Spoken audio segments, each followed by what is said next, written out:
What's up, guys? Welcome back to Simply FPL. And just as I thought there was going to be no more videos before the international break was over, Mo Salah has tested positive for COVID-19. Twitter is absolute meltdown. People are panicking. They don't know what to do. It's kind of reminiscent of when Harry Kane was ruled out a few weeks ago. So yeah, what we're going to do, we're going to have a quick look at the potential replacements, any sort of knee jerks, and also what we can potentially do should we decide not to replace Salah. So I'm sure loads of you are sat there wondering what happened to Mo Salah. So good question. Mo Salah at his brother's wedding. So apparently, again, I've only just seen this online, but apparently this was Mo Salah at his brother's wedding there over the last few days. And not masked up at all. I'd say Liverpool fans are staring at this in disbelief. He's obviously not the sharpest tool in the shed. Yeah, he's gone and tested positive. So probably going to miss, I'd say definitely going to miss the Leicester game next weekend. I'm not sure about the Brighton one. It depends on what the rules are behind isolation. So it's a chance he'll miss 2 games.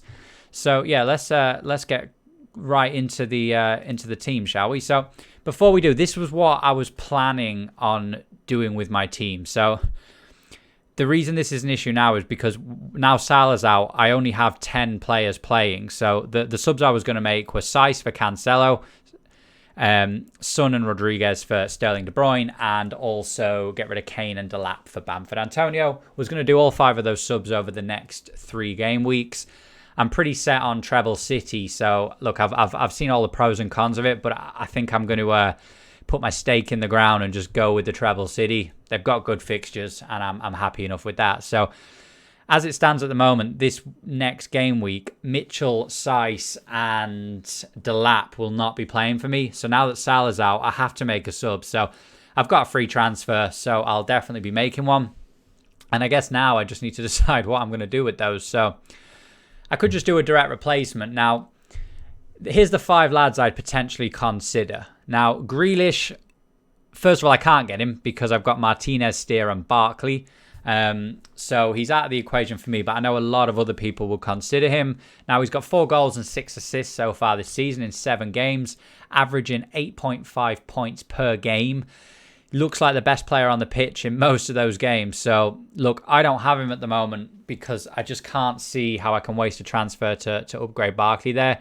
But if you have that transfer and you don't have a Villa midfielder, it's almost a no-brainer to kind of get him in and spend the difference in money and budget on another player. So he's also got 7 really good fixtures in a row coming up. So I think Villa are just going to get a lot of points. So I'm personally quite happy with Barkley at the moment. But if you don't have Barkley or any other midfielder, I think getting Grealish in for Salah is a no-brainer at the moment. If you're like me and that's not a possibility, so I consider Fernandes. So 5 goals, 3 assists in his opening 7, averaging 7.5 points a game. Big problem is United are a bit inconsistent, but he's looked like one of the sharper players in the game. So they've got 3 good fixtures coming up in a row as well. So if you were thinking about just taking Salah out temporarily, you could take him out for Fernandes, leave him out for the 3 games, and then bring Salah back when he's back and ready. So that's potential. It's something I'm very much considering. Could also just straight swap him for Mane. So Mane's got 4 goals and 3 assists in the opening 8, 5.7 points per game on average.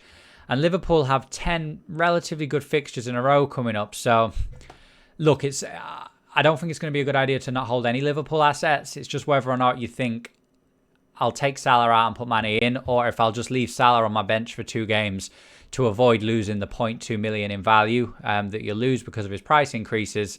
But yeah, either way, you kind of want to have a Liverpool player for that run of games, and it's going to be between those 2 lads. Other than that, I could potentially make my City transfers early, so I could bring Sterling or Kevin De Bruyne in. Now, the big problem is they're playing Tottenham, obviously, this week. Just in terms of their goals and assists, nothing to shout home about. Sterling 2 goals and 1 assist, and Kevin De Bruyne 1 goal and 3 assists. Kevin De Bruyne's points are a bit lower than Sterling, though, because obviously he missed that penalty, averaging 4.1 and 4.5 points per game, respectively. Now, the thing about City is 12 of their next 14 fixtures are very good. So this is the reason I'm going to be probably trebling up on Man City players. And it's why you guys might consider taking Salah out. straight for one of the City lads. So those are really the only 5 that I consider for Salah. What I could also do, and what I'm leaning towards, is leaving Salah in and just making a sub earlier than I was intending. So Salah will sit on my bench, and I can potentially get rid of either Saiss, Mitchell, or Delap, the 3 lads that will not be playing this week. So I could just sub them out early. Now, I'm not going to get rid of Mitchell because I want to keep a £4.0 million defender in my team, just kind of sat there on the bench. So first thing I can do is swap the forward. So Delap, 4 options. So Bamford is kind of the obvious one for me. 7 goals, 2 assists in the opening 8 games, averaging 7.2 points per game. I don't think he's looked phenomenal personally, but Leeds are just creating so many chances that, look, if he's playing up front by himself, he's going to get on the end of some of them.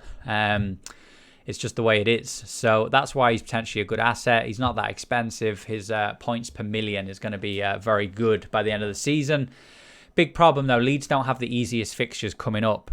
That could play into their hands because obviously they are a very counter-attacking team. So playing the big teams, maybe they'll get more chances, and it's something I am considering. Secondly, you could go for Watkins. Now, similarly to Grealish, I can't bring him in because I put Steer as my reserve keeper. In hindsight, a mistake, but like, what are the odds that we get to game 8 in the season, or game 9 in the season, and we're wanting to have 3 active Aston Villa players? Like, no one could have predicted that. So look, I can't get Watkins in personally because I've already got 3 Villa players. But if you don't have them, again, 6 goals, 1 assist in the 8 games, averaging 6.7 points per game. And they've got 7 good fixtures in a row coming up as well. So look, same talk track as Grealish. I definitely consider him. Personally, if I didn't have Steer on my bench, I'd be getting Watkins in ahead of Bamford. It's only because it's not possible why I think Bamford would be the guy I'd really consider. Other than that, you've got Adams for Southampton. 3 goals, 3 assists in the opening 8 games. Averaging 5.1 points a game. Big problem with Southampton and why I'm not touching them is they've got bad fixtures. They've got 3 green fixtures in the next 18. I can't remember the last time I've seen a run like that coming up. So personally, I'm avoiding all Southampton players. But if you are looking to get him in, those are the stats there. And yeah, best of luck to you. He's cheap, I guess. Finally, Maupay, 4 goals, 1 assist, 4.7 points a game. It's not the worst for such a... Like, when you're playing for Brighton, like, Brighton have had a relatively good start. Maupay, sorry, his average would actually be higher because he did miss a game, so I didn't actually factor that into the equation. Yeah, so they've got 4 tough fixtures in a row. That's the big problem there. So, again, that's the reason I'm not considering him, but why you might be considering him. So, those are the stats. Finally, this is what right now I'm considering doing. So look, I'm not going to make an early transfer this week. I'm going to wait probably till last minute next Friday and or next Saturday, whenever I don't think there's a Friday fixture next week. So yeah, I'll probably wait till Saturday morning, see what the teams are kind of looking like and make the switch then. But yeah, I'm probably leaning towards taking Saiss out for Cancelo. I appreciate that, like, it's not ideal leaving Salah on the bench, and it's not ideal putting Cancelo in against Tottenham when I've got Son and Kane. But ultimately, right now, I'm thinking that sticking to my original plan is the best idea. And any time over the past, and I've even done it this season when I brought in Pulisic, when I move away from what my 3 to 4 game week plan is, like, I always end up regretting it. I always end up having to make a couple of hits to kind of take it back, if you like. So, yeah, I'm thinking of just leaving Salah on the bench. My starting 11 would therefore be Martinez, James, Chilwell, Cancelo, Soufal, Barkley, Son, Podence, Rodriguez, and Kane and Calvert-Lewin up top. So that would be the 4-4-2. The captaincy would probably end up going on Calvert-Lewin. It's going to be a tough week for me. So if I can get out of that week kind of hitting the average, I'll probably be happy enough. So yeah, that's my thinking. I hope it's answered a lot of the questions you guys probably have. If not, do drop those questions in the comments. As you've probably seen, I try and respond to most of them. We are flying towards 1,000 subscribers. So look, I'm not going to do the thing that everyone seems to do and beg for subscriptions every video. If you hit the subscribe button, happy days, appreciate it.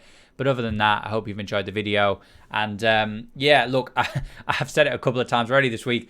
No more videos until the end of International Game Week. So I think the next video for me will be the team reveal, probably next Wednesday or Thursday, when we're kind of decided what we're going to go with. So until then, best of luck with the decisions and enjoy the rest of the international break.